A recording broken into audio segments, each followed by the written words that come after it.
Certains d'entre nous voient très rapidement les failles de l'autre. En un instant, ils ont saisi où se trouve la torsion. Le regard doit être purifié, converti, comme tous nos sens, toutes nos facultés. Si le regard lucide n'est pas converti, il va amener à juger, à condamner. L'autre est alors enfermé, catalogué dans ce que nous pressentons.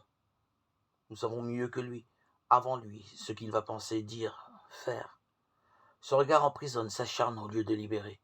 Il est alors facile de verser dans une forme de méchanceté intelligente, très destructrice, qui est une des formes de la toute-puissance.